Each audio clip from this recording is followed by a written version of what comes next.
سورۃ الفاتحہ۔ سورہ فاتحہ مکی صورت ہے جس میں 7 آیات ہیں۔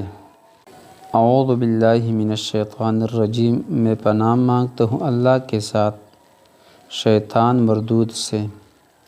بسم اللہ الرحمن الرحیم، شروع کرتا ہوں اللہ کے نام سے جو بڑا مہربان نہایت رحم والا ہے۔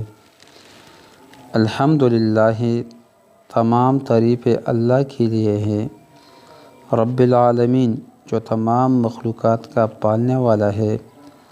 الرحمن الرحیم، جو بڑا مہربان نہایت رحم والا ہے۔ مالک یوم الدین، جو قیامت کے دن کا مالک ہے۔ ایاک نعبد، اے اللہ ہم تیری ہی عبادت کرتے ہیں۔ و ایاک نستعین، اور تجھ ہی سے مدد مانگتے ہیں۔ اہدنا الصراط المستقیم، دکھا دے ہمیں سیدھا راستہ۔ صراط الذین، ان لوگوں کا راستہ۔ انعمت علیہم، جن پر تو نے انعام کیا۔ غیر المغضوب علیہم، نہ ان لوگوں کا راستہ جن پر غضب کیا گیا۔ ولا الضالین، اور نہ ان کا جو گمراہ ہو گئے۔